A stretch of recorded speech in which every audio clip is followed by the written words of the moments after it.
Salutare tuturor și bine v-am regăsit. Astăzi suntem aici în studio cu Radu Nemes. Bine, Radu. Salut, George. Tot vorbim despre oamenii ăștia de la Coffee House de multă vreme. Nu i-am adus aici ca să-i lăudăm, i-am adus aici să-i punem la muncă încă o dată. Asta fac toată ziua. Mersi, da. Și astăzi o să dăm note de la 0 la 10 pentru cele mai trăznite idei de magazine online, pentru că vine recesiunea, Radu. Și trebuie să ne apucăm să facem bani cumva. Da. Ne pune bolojan la muncă pe Văzând toți. chestii neobișnuite. Hai să vedem ce iese. Hai să punem așadar internetul la muncă, să vedem ce au vândut oamenii cu succes și poate reușim și noi să rămânem cu niște idei bune. Acum râdem, glumim, dar o să-ți arătăm și câteva idei despre cum poți să-ți mărești business-ul în partea a doua. Începem întâi cu distracția, nu? Că așa ne place. Hai! Suntem pe internet. Uite, ți-am dat o listă. Deci, prima propunere de pe lista noastră de astăzi. Da, îl știu pe ăsta, da. Dar parcă își vindea și transpirația la un moment dat, dacă nu amintesc bine. Uite. Hai să explicăm oamenilor la ce ne uităm. Da. E o foarte mare actriță, foarte în vogă acum. Și mai nou își vinde Natural Body Wash. Își vinde, nu știu exact cum să o numesc. Hai să spun că își vinde mirosul corporal sub formă de săpun. Da, exact. Tocmai ce a depășit Nota 10, ce să zic. 10 pentru 10 milioane de vizualizări. Absolut. Sydney Sweeney, care da, este într-adevăr foarte așa, cunoscută, și-a făcut un săpun natural și are așa: Coconut Castaway, Pine Tar, Wood Barrel, Bourbon și Fresh Falls. Da, reclama e foarte mișto. Vreau să văd exact site-ul ca să văd câte vizite are pe lună. Că puteam să analizez și informația asta și fi fost tare curios să văd. Dar unde îl găsim? Oare? Câți întreabă? Nu știu, văd că e Dr. Squatch. Apoi l-am intrat. Nu au search pe site, deci ar fi aici o problemă. Eventual îi contactăm să-i ajutăm. Ok. Poate... Sau nu-l văd eu, nu știu, nu. Vezi tu vreun search? Nu. Shop? În ideea în care ei se promovează chestia asta și toată lumea o să vină pe site să caute produsul ăsta. Da. Da, adevărul e că dacă vrei să-i convingi pe oameni să se mai dea cu deodorant sau să mai spele, poate că o faci și colaborări, uite cum au și cu Mike Tyson, și cu Sydney Sweeney. Foarte tare. Interesantă ideea. Nu? Da. Sunt curios cât ar costa o sponsorizare de genul. Foarte curios. Cu și minim câți 6 cumpără până la urmă? Cu minim 6 cu siguranță, da. Cineva trebuie să o facă și pe asta, nu? Da. Avem o persoană, Stephanie Mato. La care vrei să mă uit al doilea? Da. Vânzare de părțuri? Da. Deci, acum, atât s-a putut. Da. Avem o vedetă de reality show care spune că a făcut $200.000 vânzându-și vânturile, părțurile, în borcane. Practic și-a băgat părțurile în borcane. Fascinant. Ok. Și acum le vinde ca NFT-uri. Cât s-a vândut? 200.000? 200.000. Acum doctorii că îi spun că trage foarte multe vânturi și are o problemă de sănătate din cauza asta. Dacă vreți să știți care este prețul pentru un astfel de pârț celebru, 200.000. 0,05 Ethereum. Femeia dă foarte multe. Doctorii au spus că îi pune o problemă de sănătate. Acum, dacă vreți să vă rezolvați problema asta, dacă sunteți vedetă sau nu și aveți probleme de genul ăsta, vă recomand oricând niște... Știi că se vând acum foarte mult suplimentele astea cu bifidus, cu tot felul de enzime ca să te ajute la digestie. Da, și suplimente în general, mai ales pe digestie, da. Da, niște suplimente. Biohacking, ăsta e marea nebunie acum cu suplimentele, într-adevăr. Da, nici nu știi cum să începi un magazin de genul ăsta. Exact, dai seama, trebuie să te concentrezi pe copy, pe, nu știu, content, cum faci pozele, cum faci textele. Mergi pe direcția funny, încerci să fie amuzant, mi-ar fi ciudat. I-a început cu funny, a postat niște poze cu ea și uite pe ea cum arată cu borcanelul. Dar de unde știi că e acolo? În borcan. Există un singur mod în care poți să verifici asta. Și o singură dată, nu? Exact. E perisabil. Da, corect. Important e ca borcanul să fie etanș. Bună idee. E fascinant ce se vinde în ziua de azi. Da, bravo lor. De ce nu? Întrebare, de la 0 la 10. Ți se pare un business bun? Grea întrebare. Nu știu, mă gândeam acum și dacă te lasă să te promovezi. Adică la un moment dat va trebui să faci ads-uri ca să-ți vinzi produsul ăsta. Nu știu dacă comunitatea, guideline-ul de la Meta și de la Google te-ar lăsa să promovezi. Cu trafic plătit, chestia asta efectiv.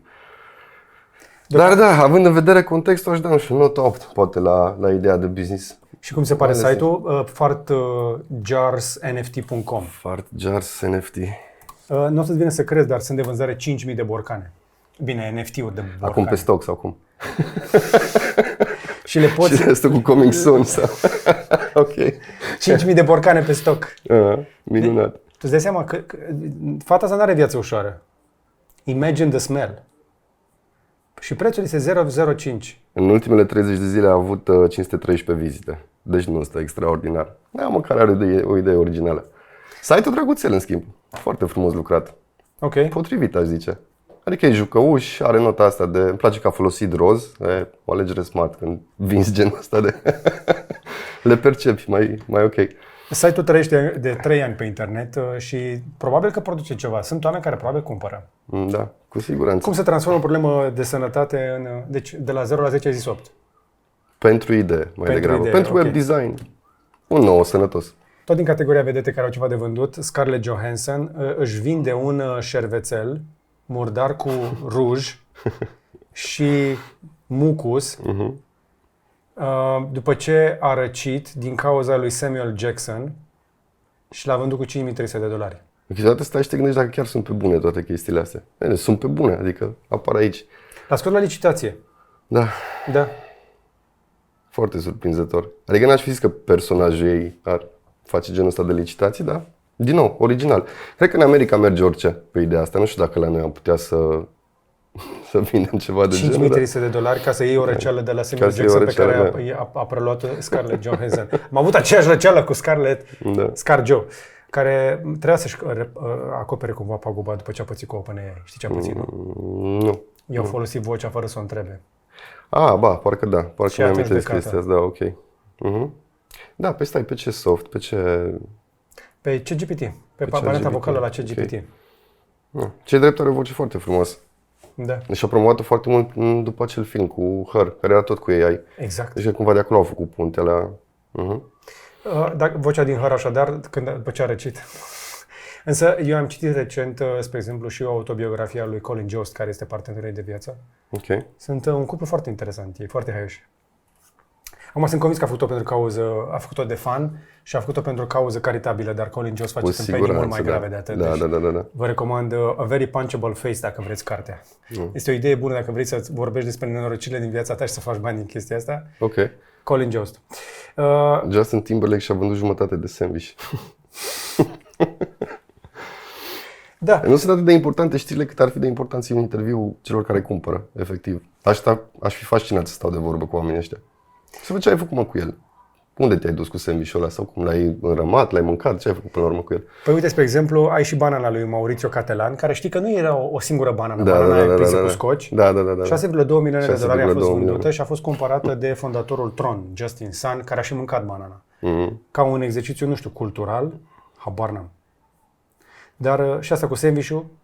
Și mai sunt chestii ciudate care se tot vând pe internet. Acum, pentru asta cu banana, cât ai da? Cât aș plăti eu personal? Sau cât m-ar plăti ei pe mine acasă? Nu, ce not aș da la ideea de business? Nici nu știu după ce să fac grading-ul la chestiile astea. E o chestie care până la urmă merge într-un marketing foarte, foarte, foarte smart. 10 din punctul ăsta de vedere. Adevărul că a făcut bani, nu? Da, e un marketing foarte inteligent acolo și foarte greu de atins. Și dacă reușești să faci totuși chestia asta, ești belea pe marketing. Și atunci un 10 foarte... Un 10 corect? Un 10 corect, da. Bravo! Felicitări pentru banană și pentru sandwich. Britney Spears și-a vândut guma de mestecat? Mestecată de ea. Da. Deci... Recent sau de când era în vogă? Cred că acolo scade puțin valoarea, nu? Probabil că să nu fie toxică ca melodia aia, știi? Știi melodia aia lui Britney Spears, Toxic? Dar sunt mai mult de 20 de bucăți de gume de mestecate deja pe eBay. Da. Și toți cei care le vând susțin că de fapt provin din gura lui Britney. Care obicei se scuipe guma la concerte. Cineva o prinde și o pune pe eBay. Și cineva crede. Eu cum verifici până la urmă chestia asta. Foarte interesant. Aici, în schimb, n-aș mai da o notă de 10. Deși, într-adevăr, e aceeași exemplu de marketing foarte, foarte inteligent. Dar mi se, nu știu, foarte dubios ca și origine. Cum dovedește efectiv că guma aia vine într-adevăr din gura lui Britney Spears.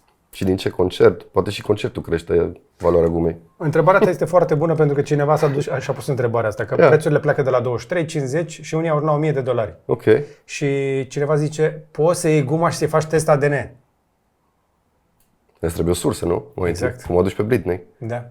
Dar poți să pui mâna pe ADN-ul Multilevel Britney. marketing. E cross-selling până la urmă. Bravo lor. Asta e next level marketing. Cred că le era scopul până la urmă. Să o cunoști pe Britney Spears. Se pare că până la urmă gumele astea se vând între 5 și $100. Dar sunt oameni care au dat bani pe guma. Au un preț fair până la urmă. Dacă chiar nu e guma ei, n-ai pierdut chiar atât mulți bani, măcar poți să te lauzi cu povestea. 10. 10? Bun pricing. 10 pentru că e foarte bine gândit pricing-ul. Exact zona asta de ok, dacă cumva nu e adevărat, nu am pierdut foarte mulți bani, dar măcar am povestea asta, merită 500. Aș lua și eu. Următoarea mi se pare și mai tare, să știi. William Shatner, Da, și-a vândut piatra de Captain rinic. Kirk, și-a vândut piatra de la rinic cu $25.000. Și l-a cumpărat un casino. Ok. Easy come, easy go. Da. Bine. Merge. Și aici probabil e pe bune. Da. În schimb, am văzut în lista asta, îmi place foarte mult. Aș zice că de departe e cea mai interesantă. Aer expirat de Brad Pitt și Angelina Jolie. Ia deschide-l un pic și vedem. Foarte interesant. Bine. Între 750 și 1000 de lire. Nu, toaleta lui John Lennon se vinde cu până la $1000. Da, ok, Toaleta da. de porțelană lui John Lennon. 340 de lire. E un burcan cu aer expirat de Brad Pitt și Angelina Jolie. Wow. False marketing. L-ai văzut din cum l-au pus pe foaie? Adică au expirat amândoi sau de unde știi care e acolo? Dar cineva încearcă să vândă inclusiv razele X ale pieptului lui Marilyn Monroe, de când a fost la spital în 1954. Da, 29.000 de lire. Exemple foarte mișto. Aș folosi toate exemplele astea ca și o mare încurajare pentru antreprenorii care se gândesc să deschidă ceva online. Dacă nebunile astea se vând șepci și tricouri, cu siguranță că poți cumva să vinzi dacă... Bă, noi știm că am încercat să vindem tricouri, am reușit să vindem câteva. Am încercat să le facem și interesante. Să vinzi merch nu e întotdeauna ușor, trebuie să fii într-adevăr super celebru. E greu, da, într-adăvăr, dar... Mai recomanzi vânzarea de merch în 2025-2026? De merch, te referi la branduri, să ai un multi-brand store sau... Nu, să îți faci Să-ți faci tu marca propria ta. marcă, da, ok. Că noi suntem contactați tot timpul de tot felul de companii care încearcă să ne convingă să ne facă ei ca să nu ne mai batem noi capul și așa mai departe. Da, cu siguranță, dar trebuie să ai o poveste foarte bună acolo. Aici se leagă și de alte subiecte și cu, nu știu, influența AI-ului, cu toată nebunia asta care se întâmplă. A fi uman și a fi autentic o să fie, cred eu, tot mai important. Genul ăsta de exemple cu propria marcă, dacă ai o poveste frumoasă în spatele hainelor, cu siguranță că poate să fie o poveste de succes. Dar te așteaptă cale lungă, e bătaie de cap mare până acolo. Te bați cu foarte multe chestii, dar poți să penetrezi la un moment dat și să ai un succes foarte frumos și satisfăcător, aș zice, până la urmă. Dacă reușești să faci chestia asta, te ajută mult. Bine, acum astea sunt exemplele mele. Știu că ai pregătit și tu câteva, trecem repede și prin ele. Exemple de site-uri nebune? De business-uri care nu te aștept să meargă. Da, uite, eu de exemplu aș avea un exemplu care mie personal îmi place extraordinar de mult. Oamenii ăștia s-au gândit să reinventeze modul în care consumi apă. Apă plată. Și au făcut Știți doze... povestea Liquid Death, apropo? O cunoști? Știai de ei? O, da. Liquid Death mă fascinează povestea. Serios? Da, genial deci- mi se pare. Și mie la fel. Abia mă abțin să nu cumpăr. E foarte greu să nu comand doze de bere cu... Noi suntem și cu cultura asta rock. E ceva exact pe identitatea noastră. Mi s-a părut absolut genial. Oamenii ăștia au reinventat modul în care să consumi apa. Pentru că și-au dat seama că nu e vorba de apă, e vorba de fapt de... Ok, tu vrei să consumi apă, dar e vorba de felul în care prezinți apa. E parte din identitatea ta ca orice alt produs, ca un telefon, ca un laptop, ca orice vrei. Și atunci au folosit marketingul foarte, foarte inteligent. Logica lor nu e de ce ai cumpăra apa asta. Logica e de oricum cumperi apă. Dacă tot cumperi apă, de ce să nu bei cum vrei tu, în stilul tău. Da. Foarte smart, 10 din din 10. România, toate comenzile peste 600 de lei. La cum arată să e pe Shopify? Da, mai mult ca sigur. Mai mult ca sigur. Îl testăm imediat. Da, e pe Shopify. Shopify. E amestecat cu alte chestii pe aici, dar e Shopify. Da. Dar știi, Cred că știu și tema. hai că au început să facă și chestii cu arome. Și până mai cross-selling, cum faci întotdeauna. Ai un produs vedetă, asta e ideea, să vii cu un MVP, să vii cu ceva care știi că rupe piața și pe urmă să-ți dezvolți comunitatea și să le vinzi și alte produse care fac parte din identitatea brandului. Dar aici au făcut de o chestie foarte smart. În marketing este un concept, Blue Ocean Strategy. Dacă reușești să creezi chestia asta, succesul e cam Am garantat. Blue Ocean Strategy, nu știu, ca idee, Cirque du Soleil, în momentul în care s-au inventat, ei au reînnoit tot ce înseamnă cultura circului, entertainmentului prin circ. Ei au venit cu ideea de a nu folosi animale, de a face toată povestea mult mai classy, mult mai elegantă, sofisticată și atunci, practic, și-au distrus complet spațiul competitiv. Pentru ei nu mai exista competiție, pentru că toți restul nu făceau ce făceau ei. Asta înseamnă Blue Ocean Strategy, să creezi un spațiu necompetitiv. Eu aș zice că în ziua de azi, deși pare imposibil, pentru că sunt tot mai multe branduri, eu aș zice că acum e tocmai mai ușor, pentru că toată lumea acum e foarte deschisă la idei noi. Toată lumea vrea să vadă idei noi, se consumă idei noi, se viralizează idei noi. Adică uite-te și tu ce se vinde, nu știu, aer respirat de Brad Pitt. Lumea e foarte deschisă la a cumpăra chestii și a vedea, nu știu, chestii inedite. În luptă și cu AI-ul și cu toate nebunile care vin, zice că aici e un cheia de a mai crea în ziua de azi un magazin online de succes. Idee de genul ăsta, eu aș zice că e de 10 din 10 absolut. Și oamenii ăștia, dacă țin bine minte, în momentul în care am verificat, știu că aveau peste 500.000 de vizite pe site în ultima lună. E foarte bine. Și asta este doar vânzarea directă, pentru că Liquid Death se găsește în foarte multe magazine în Statele Unite. Da, s-a mișcat foarte bine. Un pic de trivia, dacă vreți. Povestea e cam așa. A plecat de la un DJ, cineva a observat un DJ care urca la concert pe scenă și își punea apa în doze de energizant ca să nu fie văzut bând apă atunci când mixează. Da. Ceea ce mi se pare foarte tare, adică să ajungi la faza la care să-ți ascunzi apa într-o doză și a zis, păi stai puțin, de ce nu facem apa să fie cool? Știi? Să faci hidratarea cool again. Și așa a apărut Liquid Death și uite, să ai colaborare cu Ozzy și nu numai. Cu Ozzy și nu numai, am văzut că au mai mulți, da. Și aș pune accent pe satisfăcător, ăsta e un cuvânt care mie personal îmi place foarte mult. Până la urmă, vrei să te bagi într-un business și să creezi ceva, vei vrea satisfacția asta, vei vrea să ai ceva inedit, să ai o poveste de zis.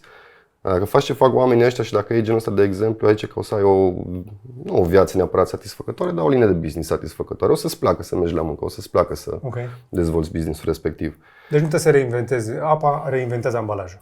Exact, găsești un spațiu necompetitiv. Blue Ocean Strategy, du-te într-o zonă, gândește-ți cumva produsul ăla, cât să ai o zonă ta, o zonă partea ta. Pentru cei care te vor cunoaște, să te cunoască pentru chestia aia, o singură chestie care te definește pe tine ca... Da. Vinzi o chestie care o vinde toată lumea, apă, dar o vinzi în felul tău, într-un mod foarte original. Uite, aș putea să dau un exemplu chiar de la noi, dacă vrei. Hai. Asta e un site pe care am lucrat acum ceva vreme, vinde vopsea lavabilă.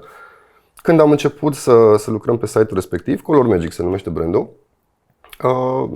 din prima, povestind cu Mădălina, ownerul Color Magic, că cum se vinde lavabilă. Știi deja, probabil, te duci la Dedeman, îți iei o vopsea albă de bază și îți iei un paletar care au niște boxuri foarte mici de culoare și tu cumva trebuie să ghicești cum va fi culoarea pe peretele tău. Ok, te duci mai departe, îți iei sample-uri, te duci cu ele acasă, faci linii pe pereți și până la urmă îți vine ție, ok, cred că asta e culoarea.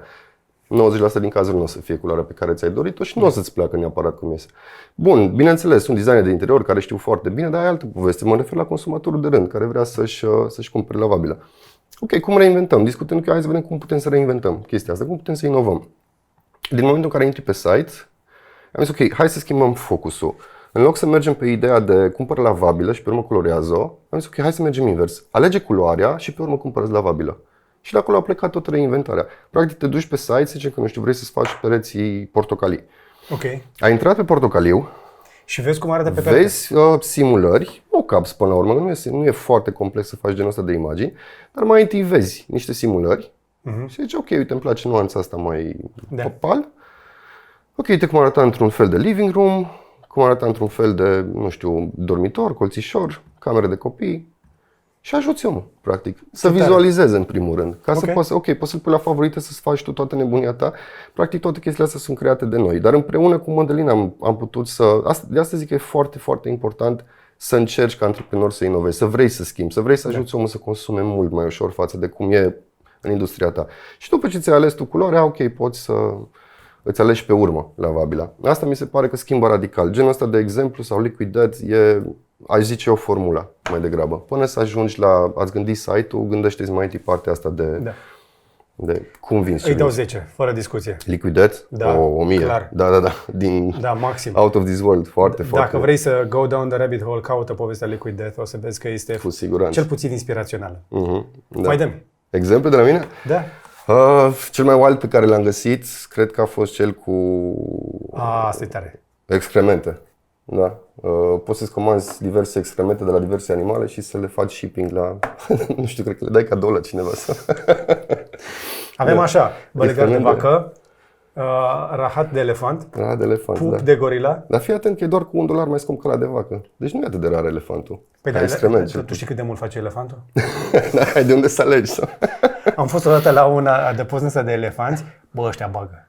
Mănâncă mult și scot pe partea cealaltă și nu știu cum. Eu am impresia că ăștia scot mai mult decât au băgat. Dar fii atent că asta e tare interesant. Ai combo pack. Adică Un galon sau un megapack? le amestecă cumva, nu? Habar n-am. Guaranteed Anonymous. Da. Deci să nu se vadă pe cutie că ai primit rahat, ca nu cumva să ți refuze aia de la nu știu de expedie. care, da. Bună ziua de la fan, sunt dați-mi pinul. Mi-a venit rahatul. Extraordinar de interesant. Dacă chestiile astea, uite, au 50.000 de vizualizări în fiecare. Hai să zici că aici cel puțin jumate cred că vin doar din interes să vadă toată chestia asta. Dar dacă există site-ul ăsta online, cineva la un moment dat cumpără. Eu așa zice. Adică nu, site-ul e destul de acceptă vechi. și cash, no paper trail, anonim. Fantastic. Poți să cumperi pe firmă. Oamenii ăștia s-au adaptat. Da. Smart. Ia să Bravo lor. deci, de ce să-i trimiți cuiva rahat? Deci chestia asta, practic site-ul ăsta ce-ți promite? Că poți să-i trimiți cuiva horseshit, știi, bullshit, știi? Nu? Da, la propriu. Da, exact. O glumă practică. Da. În loc să angajezi pe cineva cu o videanjă să-și descarce încărcătura în poarta lui, mai bine îi trimiți prin poștă. O deschide frumos și un cadou de la un prieten anonim care... Da, ar fi smart aici. Uite, cum poți să dezvolți. Da. Poți să iei, bine, probabil ar fi infringement, dar ca idee amuzantă. Să iei cutii de la diverse branduri high-end, habar n-am, Louis Vuitton, și să le pui acolo. Ca să-și convingi să deschidă. E dublă surpriză, exact, da, e dublă surpriza pe urmă. Mamă, Smart. ce Smart? E bine să știi de chestiile astea, nu știi când ai nevoie O să să-i dau o nota cuiva. 6,9. Ca idee? Da. Da, ok. Că ciudată Eu aș e. da nota 2 pentru că trebuie să fii tare bolnav să deschizi genul ăsta de business. Bă, cineva a Și băgat bani în atunci site-ul cred ăsta. că omul ăsta n-ar trebui să fie în business, părerea mea, nu știu. Are Da, idei prea S-ar trăznite. putea să fii surprins după aia că face și bani. Tot ce se poate. Toți căutăm idei de făcut Dacă se bani. vinde guma lui Britney, se vine și excrementul Dar cât de mulți oameni sunt furioși pe internet în momentul ăsta să faci o campanie pe TikTok, trimite inamicului tău care te-ai certat, fostului tău sau fostei tale, trimite un astfel de cadou. Da. În România, nu știu. Ar merge. Ar merge? Nu știu, nu cred. Nu. Totuși românii sunt oameni de treabă, aș zice. Nu cred că ar merge atât de departe. Nu zgârie așa rău mașinile, Da, exact. Da, nu. nu se bat. Nu tare. Nu tare. Mai ai? Exemple de la mine, nu știu dacă am... Astea Hai erau mai cele dăm mai două. Asta mi mișto. se pare iarăși tare. Asta cred că era ăla cu cenușa... Nu era altceva. Asta din oase. Da, oseminte, diverse oseminte. Și cred că pe site-ul ăsta găsea inclusiv piese din UFOs. La nivel teoretic, îți dai seama? Adică, Pe Bone Room este o aluzie și la Boneyard, care este o zonă din Statele Unite unde sunt foarte multe da, fosile. exact, da. Se vând foarte multe oase și fosile de animale moarte, dar și mai tare este acest eternalreefs.com. Asta, de exemplu, e, aș zice, opusul neapărat la... Eu am încercat să găsesc idei neobișnuite, nu neapărat amuzante. Oamenii ăștia au gândit cumva un sistem în care poți să-ți ia cenușa și prin ea să planteze reefs, coralii. Okay. Nu m-am documentat foarte mult să înțeleg exact cum fac chestia asta, dar ideea în sine mi s-a părut foarte mișto. Păi trebuie să iei cenușa, să o compactezi, să creezi o structură peste care să poată să crească coralii. Da. Știu că la un moment dat mai văzusem o idee similară cu plantarea copacilor, care din nou mi s-a părut foarte frumos, în ideea de a nu mai face un cimitir, a face o pădure. Exact. Asta voiam să zic. Frumos. În Marea Britanie sunt la modă cimitirele ecologice, în care alegi să fii înhumat într-o cârpă biodegradabilă, fără neapărat o piatră funerară, și se plantează copaci care apoi se vor hrăni din seva ta și familia când va veni va vedea copaci de pe urma ta. Frumos. Frumos, nu? Da. E un mod mai ecologic să pleci și să lași ceva în urmă în loc de o bucată de pământ. Nu care rămâne trebuie... ceva, poate, normal, dar și toată povestea asta de... Cred că e mai ușor și pentru cei care rămân în urmă. Nu știu, se leagă multe subiecte frumoase acolo, aș zice, față de metodele clasice. Da, uite, vezi, și pe chestii de genul se fac magazine online. Se poate face. Da. Așadar, dacă am venit aici să vedem ce fel de idei interesante putem avea, sunt tare curios ce fel de idei interesante ați văzut voi în România. Ce fel de chestii interesante fac oamenii? Eu am văzut, sunt oameni, spre exemplu, care devin creativi și vând grătare de curte sau tot felul de chestii pe care le promovează foarte bine pe social media. Da. Asta există, bravo lor. Dar dați-ne niște exemple mai out of the box, spre exemplu, mai jos la comentarii. Da, chiar aș fi și eu curios. Să aflăm despre ei, pentru că cu siguranță nu le-am văzut noi pe toate, cu siguranță descoperi fiecare zi ceva interesant. Am văzut ieri, spre exemplu, un fake foarte interesant cu Patriarhul Daniel, care vindea niște colagen. Ok, super. Patriarhul Daniel care explică, da, uite, că poți să ți-l și arăt, că mi l-a trimis Bala. Yeah. Se vinde acest hondrosol. Da, ok. Și vom vedea din ce în ce mai multe. Deci vom vedea și foarte multe fake-uri. Suntem în punctul în care poți să faci reclamă cu oricine. Că vorbeai tu de inteligență artificială mai devreme. Da. Și tot mai permisivă din ce am văzut. Poți simula fețele vedetelor în prompturile tale. Nu mai poți să controleze neapărat chestia asta. Dar asta aș vedea ca fiind o problemă foarte mare. E foarte urât să faci genul ăsta de fake-uri. Și este foarte clar că cei de la TikTok pot să detecteze lucrurile astea, sigur, pentru că pe partea de dreptul de autor imediat intervin, nu te lasă. Exact. Și faptul că au văzut că este o reclamă așa, au preferat să-și ia banii, reclama s-a dus, s-a consumat. Engagement-ul e acolo, adică îți dai seama, personajul lui și subiectul în sine o să strânească o grămadă de engagement. Și atunci platforma în sine va prefera să lase genul ăsta de conținut. Dar eu rămân la părerea că e o problemă care va trebui rezolvată, nu știu, de către ei. Și acum, dacă tot ne-am adunat aici să vorbim despre tot felul de idei creative, mai mult sau mai puțin legale de a face bani pe comerțul online, hai să vorbim totuși un pic de cum o facem strategic în spate. Pentru că noi vă tot povestim la Curiosity despre magazine online făcute cu Shopify și aș vrea să le explicăm oamenilor un pic încă o dată foarte scurt de ce Shopify, pentru că pare așa un fel de noul WordPress. Știi? Înainte ne făceam toți bloguri pe WordPress. Da. Acum toată lumea își face magazine pe Shopify? E bine că a trecut eticheta cu Shopify pentru amatori și Shopify pentru dropshipping. Greu a fost să ieșim din zona. Deci Shopify e cel mai simplu. Asta e pe scurt, nu știu, Apple-ul dacă vrei platformelor. Totul e foarte intuitiv, te poți descurca și singur, foarte important. Deci nu am neapărat nevoie de tine. Nu, aș zice că nu. Ai nevoie de know-how-ul meu, pentru că după al colegilor mei sau altor agenții similare, după sute de magazine înveți toate chestiile astea și știi să te miști mult mai repede și mult mai eficient. Dar dacă ești pe buget zero, poți să o faci singur. Absolut. Din 2-3 tutoriale plus ajutorul de la AI, adică cere un ghid foarte simplu și practic de a-ți face un magazin. În ultima vreme, de exemplu, Shopify a scos și propriile variante de AI în care poți să promptuiești în Shopify, în dashboard, construiește-mi un site care să fie, nu știu, pentru fashion, îți face singur site-ul respectiv. Nu o să fie bun, l-am testat, adică suntem safe deocamdată, mai avem piață până una alta. Am încercat și eu. Înainte de discuția noastră, am vrut să testez cât de ușor sau complicat este să-ți faci un magazin singur. Și am zis, I'm gonna go it alone. Nu ți-am zis înainte, am încercat pe Replit. Așa, hai că sunt curios. Am ieșit lamentabil. It always breaks down, ca să zic așa. Și asta spun toți oamenii care au încercat să-și facă aplicații sau magazine sau orice fel de produs online. Da, am văzut MVP-uri, produse minim viabile, spre exemplu, există softuri care îți permit să faci inclusiv clonă de Uber, dacă îți pui mintea. Există așa ceva.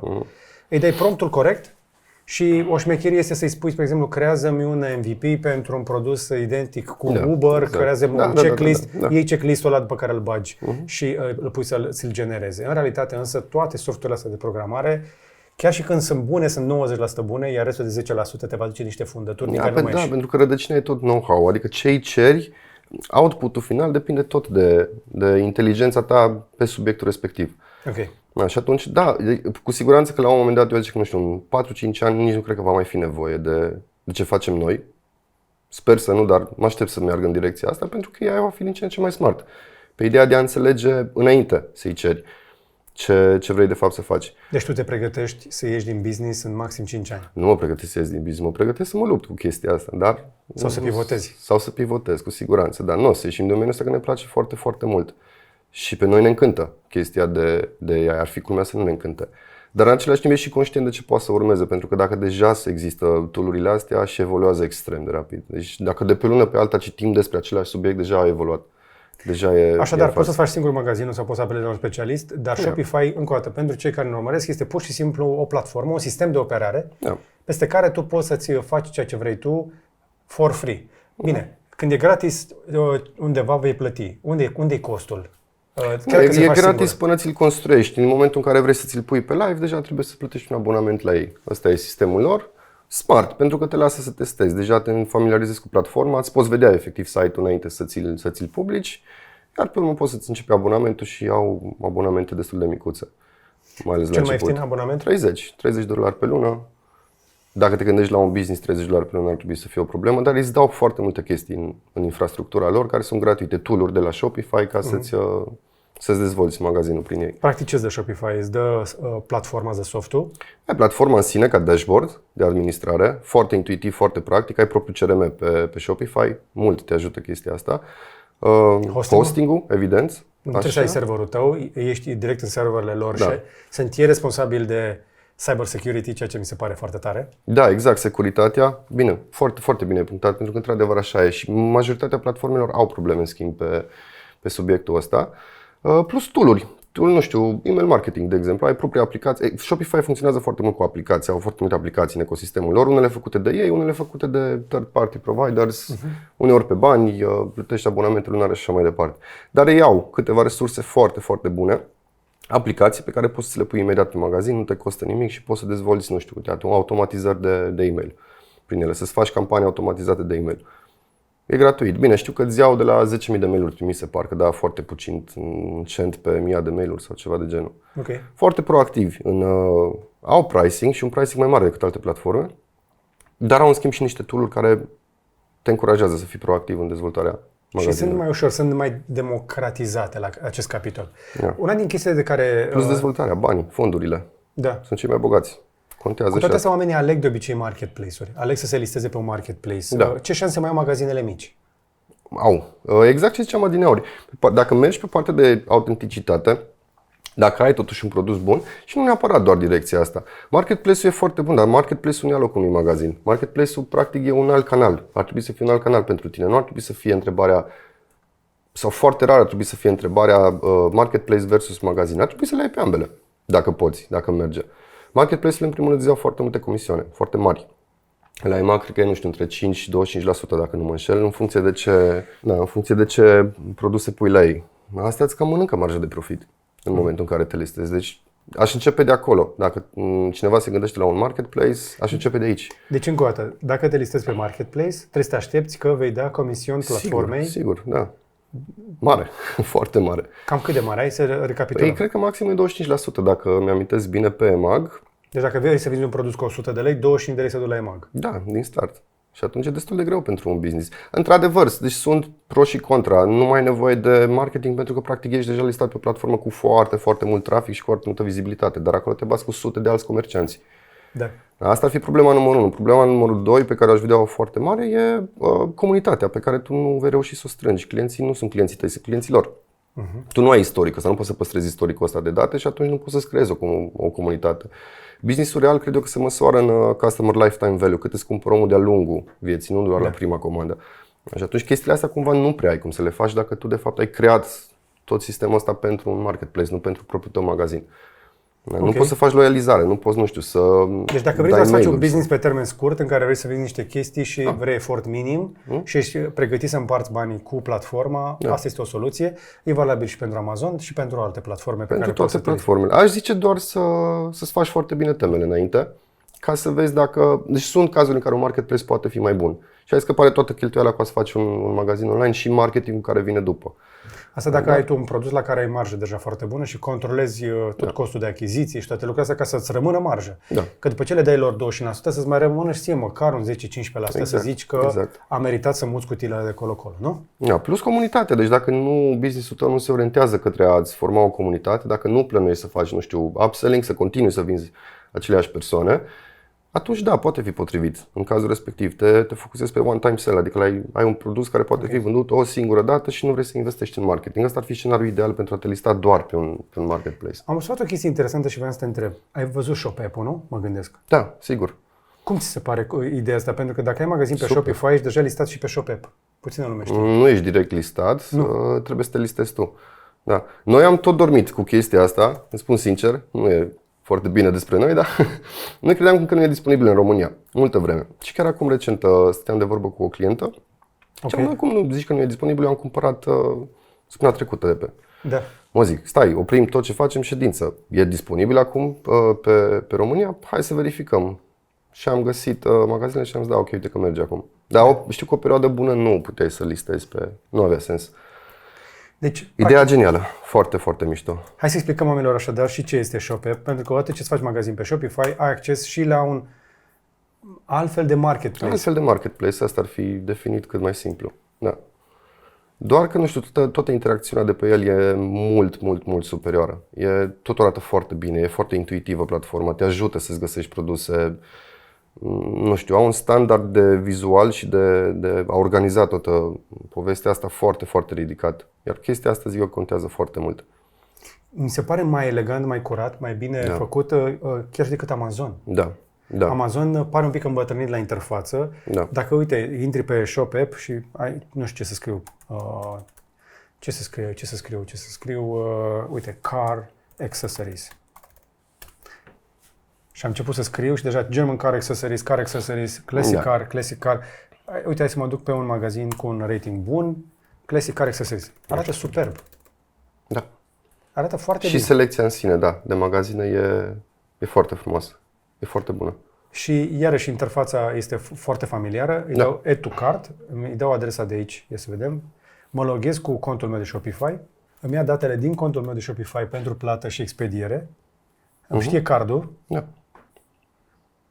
Și după care mă și încurajez să-mi pun aplicația pe telefon ca să-mi urmăresc livrările. și mai ușor în viitor. Da. Și am observat o chestie foarte șmecheră la ce fac oamenii ăștia, este că îți permit ca în aplicația lor să-ți faci tracking la toate coletele de la oricine. Da. Și este foarte, foarte intuitiv. E foarte aerisit. Într-adevăr. Și asta din nou e un mod de a inova. Din nou, genul ăsta de marketplace, uite, mai ales cu Shopify împreună, se integrează ușor și perfect. Ți apare tot timpul butonul pe pagina de produs, dacă vrei să cumperi din shop. Și atunci totul funcționează. Dar, din nou, e contextul de mai întâi ai un magazin și pe urmă te duci pe chestia asta, pe urmă te duci pe ideea asta. Pentru că odată ce ești în platforma asta, posibilitățile încep să apară. Da. Produsele pe care le vedeți, pe exemplu, pe YouTube în partea de jos. Noi am fost primii care am introdus chestia asta în România după un pic de muncă, dar am reușit să integrăm Shopify în Google Merchant și de acolo în YouTube Studio și așa vedeți produsele alea. Nu se întâmplă pur și simplu, nu poți efectiv să spui tu iconițele acolo. E nevoie de un proces și nu se întâmplă chiar ușor. Așa e. Și uite și AI-ul, deja integrat în aplicație. Care, din nou, e o chestie care urmează să fie din ce în ce mai prezentă și mai cerută pe magazin online. AI chatbot. Da. Să poți vorbi cu un AI, dar capabil, un AI bun, care chiar înțelege ce îi spui, răspunde repede, foarte util. Ei deja sunt acolo cu ea. Am vorbit despre avantajele marketplace-ului, partea de infrastructură stabilă, de marketing, de chestii de performanță, chiar și partea de livrări, care este foarte atrăgătoare pentru oameni. Da. Genius ăla sau Amazon Prime, sunt chestii foarte atrăgătoare. Da, te ajută enorm. Deci nu, sub nicio formă nu sugerez că un marketplace nu e o idee bună.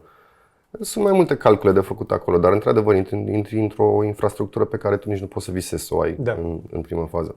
Te poți folosi de avantajele unei platforme, cum este Shopify, care se comportă ca un marketplace, am putea spune până la un punct, din punct de vedere tehnologic? Dintr-un anumit punct de vedere, da, sigur. Dar te lasă pe tine să-ți construiești comunitatea. Da. Și asta mi se pare o chestie foarte valoroasă. Poți să-ți păstrezi clienții, îți poți dezvolta afacerea în continuare, ai control pe business-ul tău și nu împarți toată marja cu ei. Le dai ceva, abonamentul ăla înseamnă până la urmă ajung la 1% din vânzări, dar poate fi al tău. Tot îți împarți marja până la urmă cu canalele de marketing. Acum trebuie să-ți faci propriul marketing. Dar din nou, e mai satisfăcător și cel puțin ai control. Dacă lucrezi cu oamenii potriviți sau dacă știi tu ce faci, dacă ai imaginație pe partea de marketing, dacă înveți marketing, cum să-l practici corect, ai control. Și atunci cel puțin știi ce faci cu banii care îți vin din marja de profit și îi cheltui, dar practic nu ai cum să obții altfel vânzări. Cu toate astea, în ultimul an, încă am mai văzut oameni, deși noi tot vorbim aici deja de, să fac 2 ani? De când tot vorbim de Shopify? Este, da. Și îți dai seama ce trece timpul. Aud totuși în continuare oameni care încearcă să-și facă magazine pe alte platforme. Cum vezi chestia asta? Nu știu, noi am ales Shopify după ce am testat toate platformele și asta a fost acum multă vreme.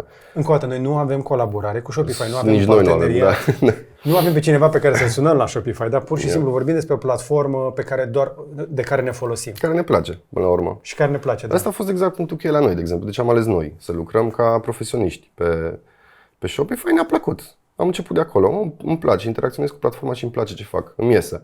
Cam asta era ideea. Nu știu, experiența de a construi un landing, dacă vrei, de conversii, care dura poate, nu știu, foarte mult timp până învățai un anumit tool, nu știu, aveai tot timpul nevoie de cineva. Shopify e foarte ușor, asta oricine poate să facă, oricine poate să învețe cum să construiască, de exemplu, o pagină. E extrem de intuitiv să construiești cu platforma. Și atunci a fost un declic, pentru că noi am considerat că avem foarte multă creativitate și know-how pe partea de cum ar trebui să fie un landing și cum ar trebui să îmbunătățești rata de conversie, că acolo e tot trucul nostru de fapt, dar și partea de creativitate. Vreau să fie tot timpul frumos. E o chestie care ne definea foarte mult, să fie ceva frumos. Focusul acum nu mai era pe să învăț cum fac o anumită secțiune sau pagină sau ce-o fi, era pe, ok, mă focusez doar pe cum vreau să fie de fapt, să o desenez în mintea mea și pe urmă când vine vorba să o pun în practică, e gata foarte repede. Asta a fost primul pas, interacțiunea cu platforma.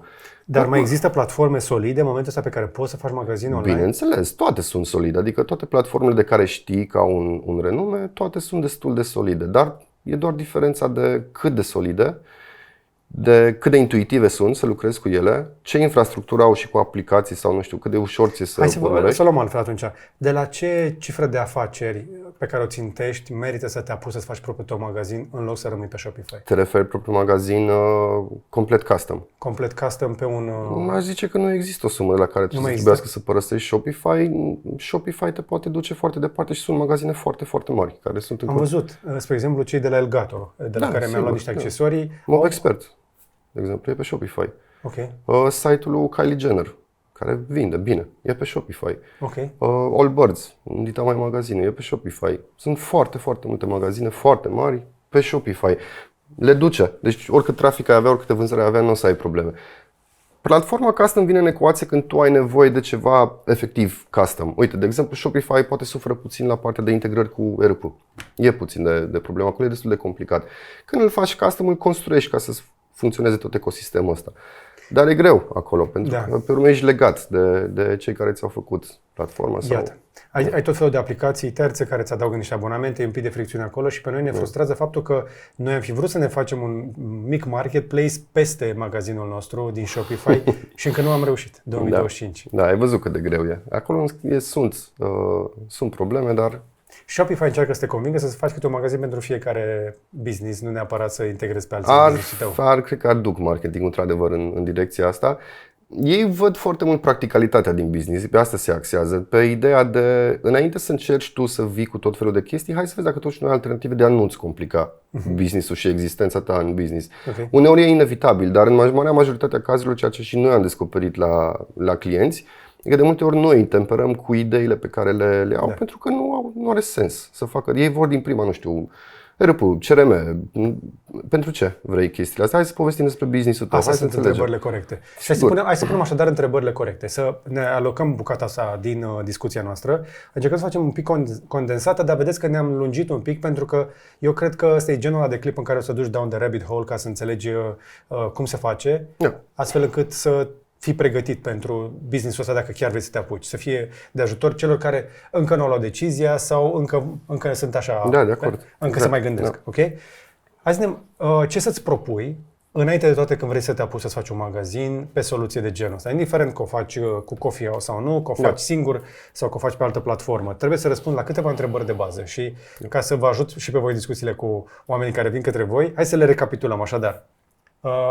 Din câte înțeleg, primul lucru de la care trebuie să pleci, vrei ca oamenii să plece, este să știe ce vor. Care este MVP-ul, nu? Absolut, MVP-ul, exact. Care e forma cea mai minimă la business-ul pe care tu vrei să-l faci? Minimum viable product. Da. MVP. Cea mai simplă forma business-ului tău. Ok, și dacă plecăm de acolo, e ca și în design, dacă vrei. Designul bun nu pleacă de la adăuga chestii, pleacă de la elimina chestii care nu sunt utile designul respectiv.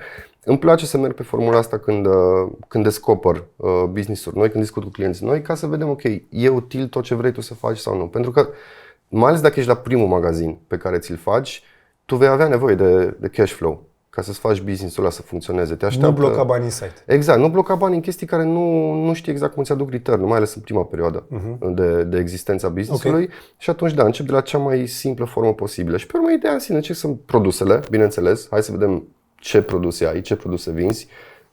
Și aici vine partea de autenticitate. Practic, mulți dintre noi încercăm să ne supraevaluăm importanța produsului nostru și al magazinului nostru. De cele mai multe ori... În cele mai multe cazuri, da.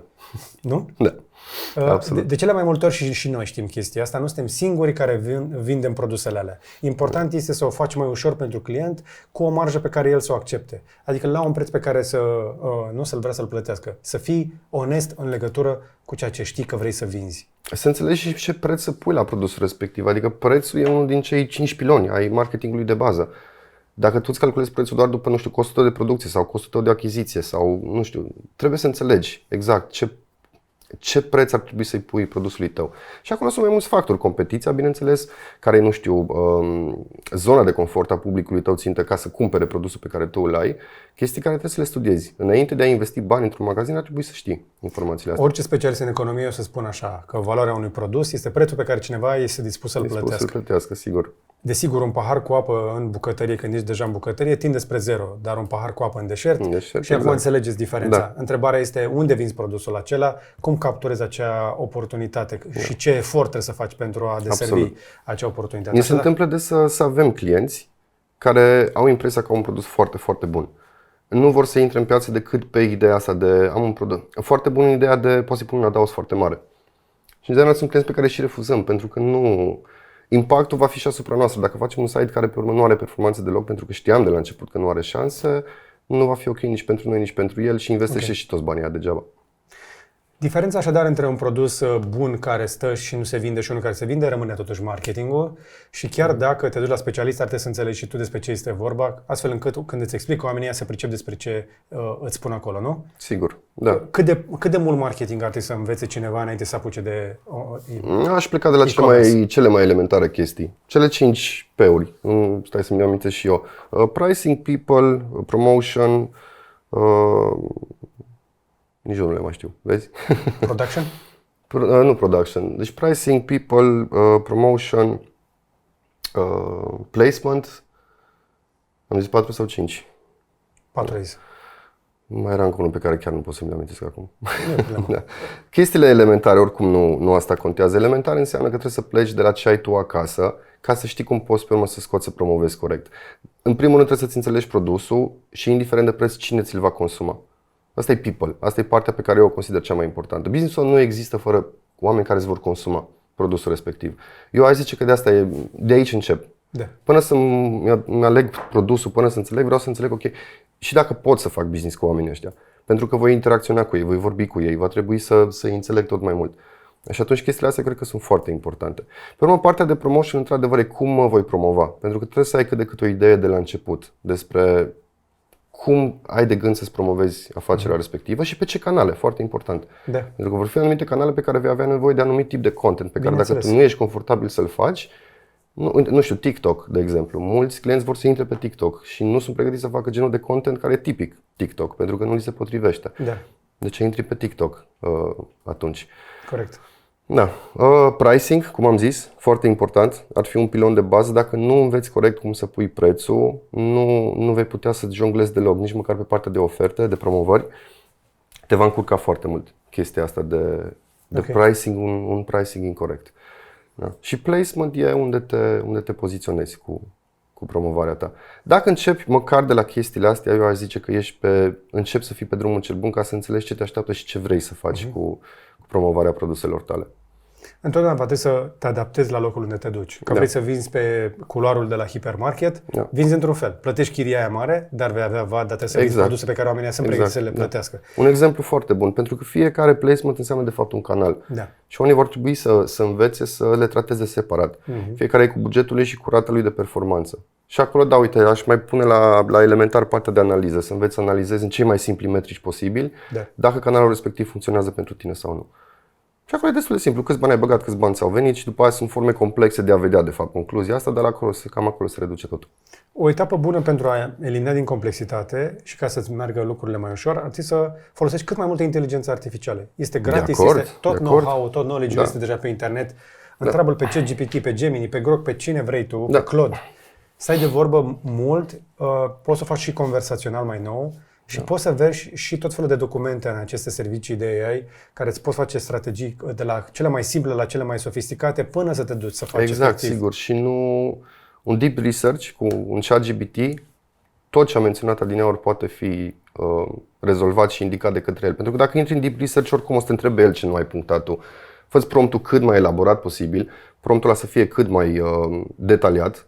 Hai să explicăm așadar, te duci pe ChatGPT sau pe Google Gemini. Mie îmi place Deep Research-ul cu Google Gemini, care are integrare foarte bună cu Google. Da, Și te duci și spui, facem o cercetare de piață pentru a introduce în piața din România piese de la mașini de epocă, pentru mărcile astea, vrem să ne poziționăm într-o zonă de preț cam așa, pe un astfel de canal de distribuție, am vrea să le vindem la bucată. Sau vreau să știu care e competiția, vreau să știu, nu știu, la ce zonă de vârstă ar trebui să mă adresez, unde e cel mai probabil să vând, ce alte produse cumpără publicul meu țintă, care ar fi avatarul de client ideal.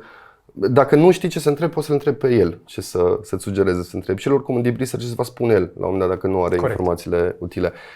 Ok, ți-a dat un output, ai o concluzie la final, nu trebuie să o faci exact cum vrea el, dar cel puțin ai un start foarte, foarte bun de research, până la urmă, pe care el poate să ți-l ofere. Da. Acum, oricât de mult research ai face, dacă ești înaintea momentului Liquid Death, s-ar putea să nu-ți spună Google, uite o idee foarte bună, vinde apă în cutie cu cranii. Așadar, niște idei trăznite întotdeauna ajută. Trebuie să încerci să gândești out of the box. Sigur. Acum depinde și de drumul antreprenorului. Eu personal, de exemplu, chiar dacă aș avea o idee trăznită, nu știu dacă aș începe neapărat cu ea, pentru că e make or bust. Mi-aș topi tot bugetul foarte repede și s-ar putea să nu înțeleagă nimic. Aș dezvolta mai degrabă un business. Oamenii să înțeleagă. Da, absolut. Dacă tu ai atât de multă încredere în ideea ta și vrei să duci cu ea până în prăpastie, s-ar putea să ți iei zborul înainte să te duci la fund sau s-ar putea să te prăbușești. Exact. Dă-i ChatGPT, întreabă-l. Care e prețul, ce produs ai, dacă are șanse să vândă și care ar fi un break-even point în business. Dar aș prefera să încep cu un produs care știu că se poate vinde și pe urmă mai degrabă să inovezi în industria în care operezi decât să încep direct cu ceva trăznit. Dincolo de exemplul astea trăznite, hai să facem și un pic de economie. Hai să vedem care sunt chestiile de care mă pot lipsi atunci când pornesc cu magazinul ăla. Sunt foarte multe chestii care se fac. Noi aveam aici pe Ras, spre exemplu, inclusiv o chestie rotundă care se învârtea să facem poze din toate unghiurile, 360 ori, am renunțat la chestia aia. Ok, da. De ce? Pentru că pur și simplu mânca foarte mult timp pe care nu-l aveam și oameni și costuri de producție și am renunțat la ea. Da, dar era mișto. De mișto era mișto, dar nu știu cât de multă... De mult ajută prezentarea, sigur. Da. Asta din nou, eu chestia care mie personal îmi place foarte mult, să elimin tot ce nu consider necesar. O să încep, sunt foarte multe, nu o să pot să le... Și depinde, bineînțeles, și de la caz la caz. O listă scurtă. Aș zice, nu știu, de câteva chestii generale, dacă vrei. Primul pe care eu personal l-am pe listă și pe care probabil că toți specialiștii din domeniu o să-mi sară în cap, SEO. Din punctul meu de vedere nu e necesar. Moare SEO, Radu? Aș zice că moare SEO, se dezvoltă SEO și nu știu, nu găsesc cuvântul potrivit, evoluează. Se ramifică, evoluează, cred că devine altceva tot ce înseamnă SEO. E adevărat ce aud că mai nou să faci SEO bun înseamnă să injectezi bine inteligența artificială cu informații? Cred că da. Nu sunt foarte bine informat, în schimb, pentru că am evitat complet, mai ales în ultima vreme, subiectul SEO. Nu ni s-a părut că e esențial în ce facem. Okay. Pot să susțin, cred că cu alte discuții eventual, tot punctul ăsta de vedere. Mai ales la început nu recomand oamenilor să investească în SEO, pentru că SEO e scump și e pe termen lung. O să vezi rezultatele. Bineînțeles, dacă îți faci un audit și vezi că ai un loc foarte ușor de atins prin SEO, fă-o. Dar SEO acum e în full evoluție. Mai degrabă SEO, nu știu, ai văzut că ChatGPT, de exemplu, deja îți recomandă produse. Da. Dacă tu zici, nu știu, vreau, habar n-am, pastă de dinți, ce-o fi, îți recomandă el deja cu taburi de produs și poți să le accesezi direct prin el. Ăla e un SEO care mai degrabă... Toate astea sunt companii care cumpără domenii bine poziționate în Google, tocmai pentru SEO, cum a fost litoralromânesc.ro. Mai avem un amic care tot așa căuta să se gândea, are un business, spre exemplu, într-o anumită industrie și zicea, uite, am mai găsit un domeniu de vânzare care are ranking-ul bun. Da, e cu totul o altă poveste, sigur, pentru că acolo îți iei deja o poziție bine stabilită. Dar și având poziția respectivă, trebuie să mergi mult mai departe. Ok, și poziția cât trafic îmi generează pe lună, cu ce rată de conversie până la urmă. Pentru că altfel am cumpărat o poziție foarte bună cu care de fapt nu pot să fac mai nimic. Poți să ai un nume de site tâmpit dacă produsele sunt bine listate și prezentate ca lumea? Da, bine, numele site-ului oricum nici nu mai e relevant. Adică numele domeniului, efectiv, nu mai contează în toată evoluția.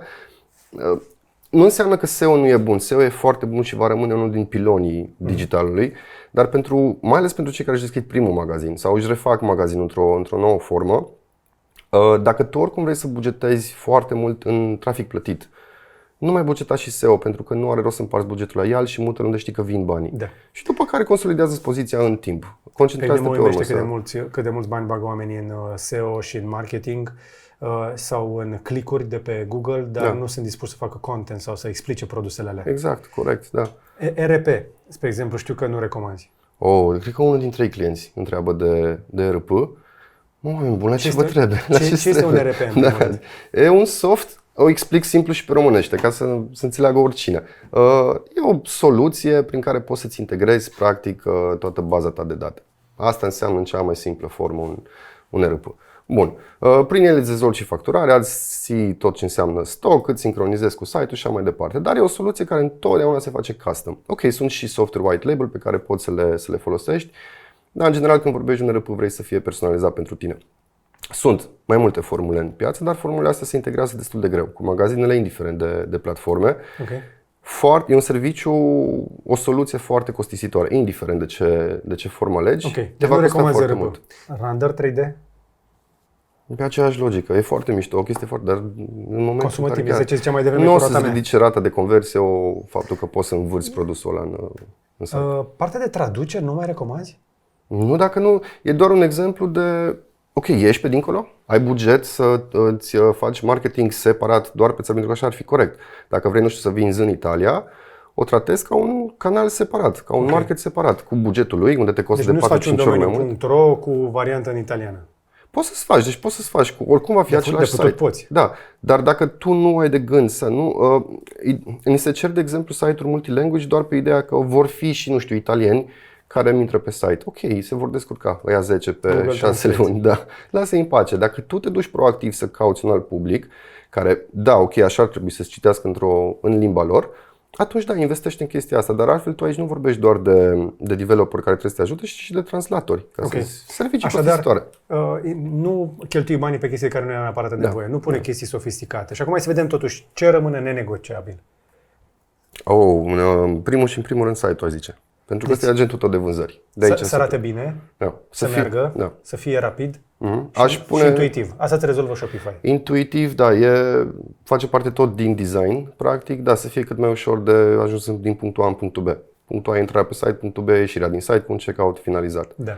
Dacă pașii ăștia sunt foarte simplu de făcut, Știi că noi aveam o problemă cu chestia asta, oamenii intrau și ieșeau prea repede, adică din 2 clicuri puteau termina cumpărătura și li se părea ciudat că dădeau la plată și deja le trăgeau datele din Apple Pay.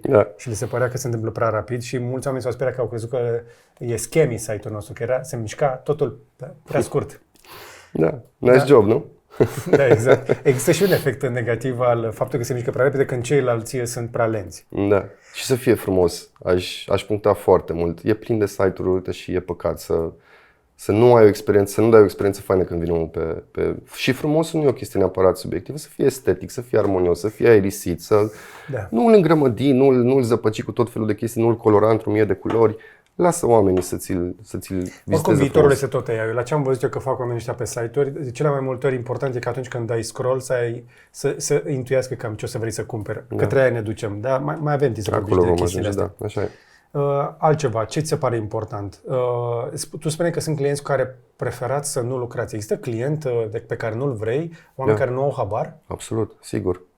Dacă treaba mea devine mai dificilă datorită clientului, în general refuz clientul. Dificil înseamnă, nu știu, din momentul în care începi să pornești o colaborare, lucrurile ar trebui să meargă foarte natural. Și atunci e important ca și oamenii să încerce să înțeleagă în ce se bagă. Sigur, absolut, da. În primul rând, dacă vii la profesioniști, lasă-i pe profesioniști să-și facă, asta e veche în România. Toți, cred că în toate domeniile suferă pe partea asta. Înțelege ce vrei, înțelege cu cine, la cine te duci. Asta este iarăși un motiv pentru care stăm de vorbă acum, ca oamenilor să le fie mai ușor. Dar încă o dată trebuie să-ți înțelegi și clientul. Da? Folosește nu doar de ChatGPT, încearcă să ai de vorbă cu oameni din publicul țintă. Exact, nu te baza doar pe gusturile tale, pentru că pățești ca mine. Faci niște chestii, spre exemplu, pe care crezi că o să le vinzi în cantități foarte mari. Am anumite modele de page-uri care nu s-au vândut. Pentru că de mie mi s-a părut că vor fi blană, se vor vinde blană bombă. Unele am câteva care nu s-au vândut. Bine, am și făcut unele cu Tesla. S-a dus. Mulțumesc, Elon, pentru țeapă, ce pot să zic. Așa. Apoi, Partea de livrări și de retururi. Cât de important e să ai să ți le pui la punct, atâta tot. E cam cu orice curier lucrezi o să fie în general ok. Există și formule, soluții, nu știu dacă e ok să zic numele de brand. Poți să zici. InnoShip, de exemplu, sunt soluții foarte ok prin care poți să-ți integrezi toți curierii și pe urmă softul în sine alege cu cine livrează, foarte smart, să pui la punct infrastructura, altfel din start ești mâncat de cei mari, pentru că ei au chestia asta foarte bine pusă la punct și nu o să partea de poți livrări. Da, partea de tot ce înseamnă livrare și retur. Ce nu au foarte bine cei din marketplace-uri este customer service. Sunt anumite aplicații, anumite servicii, anumite marketplace-uri. Am văzut, spre exemplu, o poveste de pe Airbnb cu cineva care și-a primit toți banii înapoi pentru că acea cazare la care a stat nu era la înălțimea așteptărilor. Sunt și experiențe pozitive de customer service pe platforme mari. Dar de obicei, platformele mici, din câte știu eu, cam ăsta este avantajul lor. Că au pe cineva cum e Ioana de la GB, știi, care răspunde la telefon sau la e-mail-uri și chiar încearcă să-ți rezolve problema, nu doar să-ți ia banii sau să te lasă să aștepți. Da, așa e. Așa poți să faci diferența, de fapt, între tine și experiența de marketplace. De asta oamenii vor alege până la urmă dacă ai un produs bun și oamenii vin la tine, dacă poți să interacționezi cu publicul respectiv și să-i oferi o experiență plăcută în contact, o să le placă. O să vrea să cumpere de la tine. Și dacă tot au cumpărat de la tine, te să încurajezi, nu? Să dea feedback. Sigur. Să comenteze. Tot timpul, absolut. Cât mai repede. Social proof, cât mai mult. Social proof. Da. Ok. Ajută-i pe alți oameni să înțeleagă de ce alți oameni au avut o experiență mișto cu tine și de ce au folosit produsele tale. În general, unii oameni o vor face și singuri dacă ai produsul potrivit, dar la început de drum e bine să dai tu un pic de boost la chestia asta și să-i suni. Eu sunt fascinat de câți oameni din toate domeniile renunță la telefoane, renunță la a da efectiv un telefon omului. Sună-l, întreabă-l, omenește. I-am dat un e-mail cuiva care a cumpărat de la noi un produs mai valoros și am vrut să-i mulțumesc pentru că a ales să-l cumpere de la noi și dacă are nevoie de orice fel de lămurire să-mi scrie. Direct. Exact, da. Omul ăla nu mi-a răspuns, cred că a crezut că este un bot. Că mai este și efectul ăsta, sunt oameni care cred că... sunt șocați, că nu se practică, se practică tot mai puțin chestia asta. Eu ador telefonul, ador să stau de vorbă cu oamenii. Pentru că acolo vezi inputul cel mai curat, cel mai... Voi puneți accent și pe partea de content, o chestie care costă să ai poze bune, să ai filmări bune. Da, dar din păcate din nou e necesar. Aș zice că e unul din chestiile elementare pentru că contentul va face diferența de percepție, de cum e perceput produsul, brandul și magazinul tău. În continuare pe mine mă uimește că văd produse care sunt puse pe site-uri fără poze sau cu o poză proastă. Da, sau cu o poză foarte proastă sau pozată proastă. Adică sunt site-uri, am văzut o grămadă de exemple, în care din poză nu se înțelegea dimensiunea, de exemplu, unghiul produsului, nu știu, forma produsului. Și cum te aștepți să o vinzi? Banana for size. Da, exact. Partea de marketing am tot vorbit despre ea. Dacă nu te promovezi, nu o să ai vânzări, pur și simplu. Este ca și cum ți-ai deschis tu tarabă și te aștepți ca toată lumea să vină la tine pentru că ești tu de treabă. O chestie care din nou se întâmplă foarte des. Avem clienți foarte încântați de rezultat și au pornit magazinul și așteaptă. Și nu se întâmplă nimic și pe noi ține legătura, că își povestim. Ce te aștepți să se întâmple? Păi să vând. Păi câți oameni ți-au intrat pe site? Lumea nu știe de existența ta și atunci trebuie neapărat să canalizezi trafic către site-ul tău, într-o formă sau alta. Marketingul asta înseamnă să aduci oameni la vadul tău, pentru că dacă te duci încă o dată pe aleea de la hipermarket sau de la mall, acolo nu mai să mai faci marketing, că te folosești deja de vadul care este acolo. Dacă ești pe internet, să-ți faci tu vadul. Aici suntem și noi, apropo, dacă ai nevoie de marketing, poți să ne contactezi pe contact@booknici.ro pentru că ne ocupăm, noi din asta trăim. Printre altele, și să încercăm iarăși să facem levier, să facem leverage în business-ul nostru. Și analiza traficului, aș zice, revenind la subiect. Dacă începi să plătești marketing, indiferent că e vorba de un serviciu sau de un buget de marketing, începi să investești bani într-o chestie, trebuie să înțelegi ce se întâmplă cu banii respectivi, pentru că altfel nu e o investiție, doar o cheltuială prost gândită. Trebuie să te uiți la costuri, trebuie să te uiți la oameni, trebuie să te uiți la trafic, trebuie să te uiți la unde au intrat banii, pe unde au ieșit, ce se vinde, ce nu se vinde. Sunt 3 metrici care eu aș zice că sunt absolut elementari. Bugetul cheltuit, evident, cost per acquisition, CPA, cât te costă să aduci o comandă pe site din canalul respectiv și pe urmă ROAS-ul, clasic ROAS pe care toată lumea îl înțelege, return on ad spend, de câte ori ți s-au întors banii. Acolo, bine, poveste lungă, dacă atribuirile nu sunt corecte, nu citești corect, unele agenții fentează, dar măcar încearcă să analizezi, cam asta ar fi ideea, să înțelegi, ok, câți bani au venit înapoi. Hai să vorbim totuși de ceva costuri, pentru că am vorbit de o grămadă de chestii. Da, sigur. Trebuie să faci marketing de toate felurile. Doar despre marketing cred că am putea aloca o discuție întreagă. Sigur, da. Hai să zicem că am făcut site-ul. I-am făcut și branding, o chestie iarăși la care multă lume suferă. Da, uite, am ratat complet, dar într-adevăr e temelia. Am plecat din start. Trebuie ca oamenii să țină minte. Da. Fă-ți un brand frumos. Asta ar fi pe Gen scurt. porc. Nu? Da. Gen Liquid Death. ceva care să prindă, ceva care să spună o poveste și ceva care să... Și aici nu mă refer la logo. Prin branding nu mă refer, ok, și logo, ca fiind parte din povestea ta de brand, dar tot ce înseamnă branding, un subiect foarte amplu, e temelia la tot ce faci, merită tratat separat. Brandingul nu este un font. Nu, și nu e neapărat un logo făcut cu ChatGPT, deși am văzut foarte multe firme de curățenie mai nou care au logo-uri făcute cu ChatGPT. Da, și se practică tot mai mult și de către designeri. Cel puțin pentru faza de start, le recunosc imediat. Schițe. E-mail le recunoști. Zici logo-urile făcute de ei? Logo pe tricouri sau pe tot felul de chestii făcute cu ChatGPT. E interesant că zici chestia asta, pentru că noi am făcut intern niște teste la un moment dat și nu ne-am dat seama care era... Dar le vezi după formă, după font. Da? După culori. Spre exemplu, bine, depinde și de prompt, probabil. Sunt niște în care au un barbecue acolo, un grătar lângă noi. Și le-am văzut logo și am întrebat și zice, nu, am luat de la o firmă. Și zic, firma aia cât v-a luat? Pentru că s-a dus și a plătit pe Midjourney sau pe ChatGPT și a făcut logo ăsta. Dar câte vreme funcționează, dacă arată bine, este în regulă. Sigur. Bun, așadar, să bugetăm. Voi aveți și pachetele alea de Fast Track, de care ne-am mai vorbit. Alea sunt costurile, unde dintre cele mai bune costuri pe care le puteți oferi? Aș zice cel mai bun din țară, fără lipsă. Hai să și arătăm oamenilor. Sigur, da. Păi avem 3 oferte, tu le știi deja. Da, că le tot spunem. Aș începe cu ultima mai degrabă. Aici e vorba de un site făcut custom total de la zero. Zero înseamnă că efectiv tratăm proiectul tău împreună cu tine, să înțelegem exact ce are nevoie magazinul tău. Descurajez total pachetul ăsta și totuși se vinde cel mai bine, dacă are sens. Pentru că tot avem varianta all inclusiv. E all inclusiv și într-adevăr de multe ori sunt proiecte care chiar au nevoie. Nu poți să te duci pe altă cale.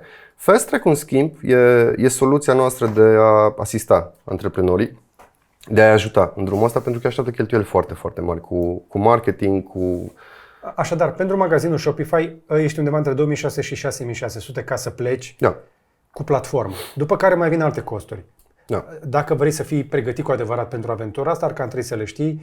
Pentru partea de branding, nu poți să te descurci pe free, pe ce vorbeam noi mai devreme, dar nu recomand. Dacă ai cunoștințe de branding, atunci cred că poți și singur să te duci pe o formulă foarte simplă, din care să-ți faci un logo, doar un scris stilizat, să-ți înțelegi tu singur brandul și să-l comunici și prin ChatGPT să dezvolți poate un mini manual de brand.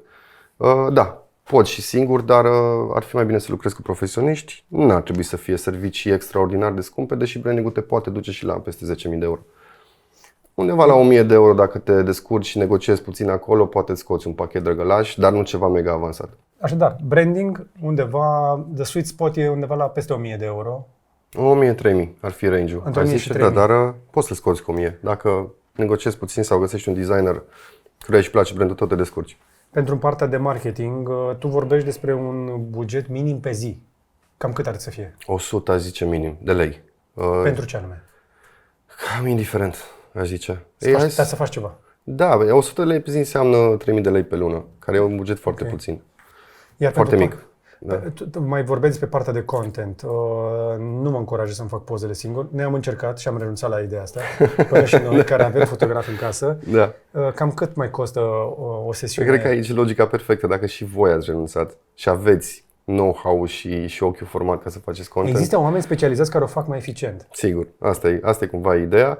Dar costă. Contentul tot timpul e destul de scump. În schimb, ce recomand aici oamenilor e să-și gândească shooting-ul, foto-video, pentru a putea fi reciclat și refolosit pe mai multe. Adică fă-ți content ca să ai și pentru primele postări pe social media, și pentru pus pe site, și pentru... Organizează-ți foarte bine shooting-ul. De exemplu, clienților le dăm un ghid. După ce facem scheletul site-ului, le dăm ghidul de content și le spunem exact, vei avea nevoie de atâtea poze cu astea, spune fotografului să-ți facă portret ca să poți să le pui și în social media, doar exemplu. Așadar, contentul ăsta va fi bun și pentru marketing și tocmai de e bine să-l faci cum trebuie. Și așteaptă-te la niște costuri tot așa de ordinul 1.000 de euro. Cam da. 2, hai să zicem de la 2000 ar trebui să fie un shooting. Dar un shooting în care scoți content, mult. Îți acoperi câteva luni de social media. Ok. Încă o dată există variantele accesibile, 2600, după cum ai auzit, 6600 plus încă vreo câteva mii. La noi te referi? Costurile voastre. Da. Dar asta mai vin pe lângă. La noi, cum ziceam, poți să... Dacă văd prețurile astea, mi se mai adaugă costurile de care am vorbit mai devreme. Așadar, un minim necesar poți să începe free. Free din ce punct de vedere? Dacă îți faci totul singur. Dacă ai habar și îți vei face research-ul, dar vei băga, în loc să te ocupi de lucruri la care probabil ești cel mai competent, o să aloci timp și foarte mult timp pentru research și o să poate să ții totuși niște echipament și ca să nu faci e un lucrurile start astea. bun antreprenorial, aș zice, pentru că ar trebui să ai exercițiul ăsta de cheltuială, investiție, output și așa mai departe. Dacă vrei să te descurci tu singur la toate, nu știu dacă e antreprenoriatul e neapărat pentru tine. Dar asta e cu totul altă poveste. Eu cred că ar trebui să cauți Nu recomand să-ți faci totul singur, pentru că trebuie să te antrenezi să delegi. Da, sigur, da. Eu practic foarte mult chestia asta, deși sunt chestii care uneori sunt confortabil să le fac și îmi place să le fac, prefer să deleg ca să dezvolt latura antreprenorială, indiferent dacă sunt chestii personale sau legate de muncă. Ok.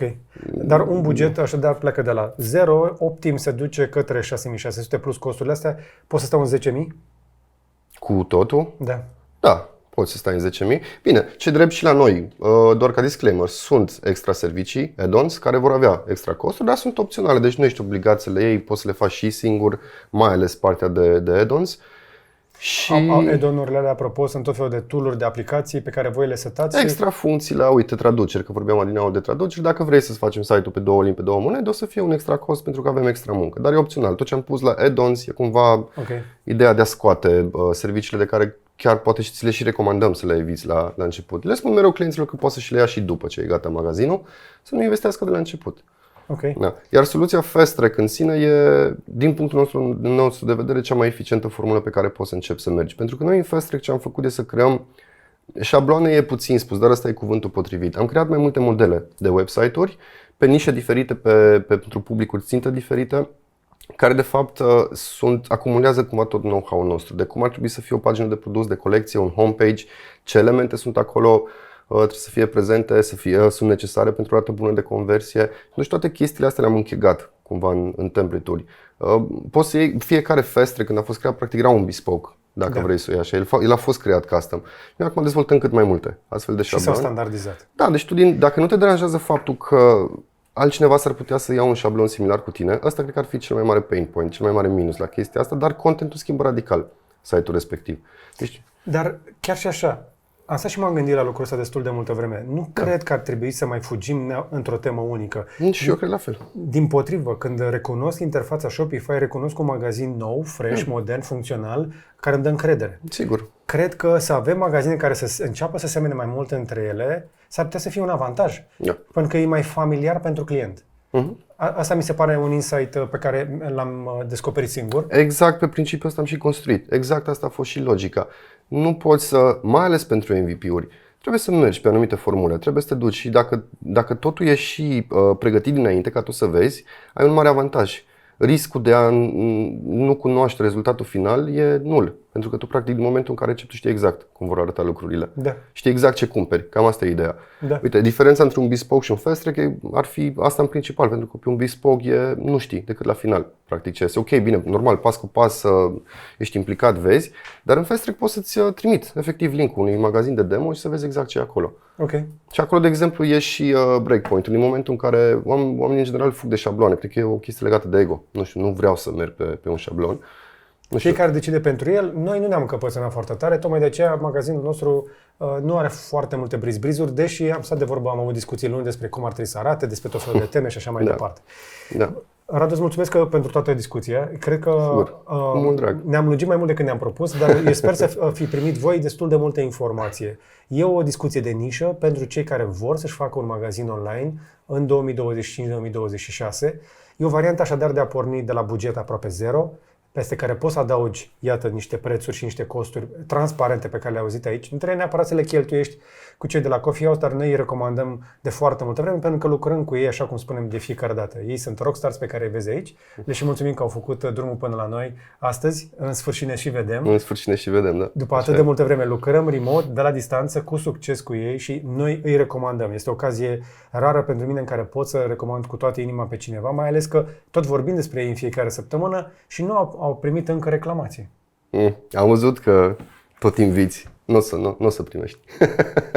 Eu chiar am invitat oamenii să ne spună cu adevărat experiența lor de lucru cu cei de la Coffee House. Și este rar să găsești un astfel de furnizor până la urmă, nu de cineva care să lucrezi. Partener, aș zice. Ăsta e cuvântul nostru preferat. Radu Nemes, mulțumesc. Mulțumesc de primire. Mă bucur.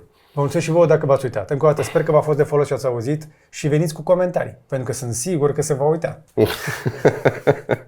Salutare! Dați un like dacă v-a plăcut, un share să vadă și prietenii și un subscribe dacă nu ați făcut-o deja până acum.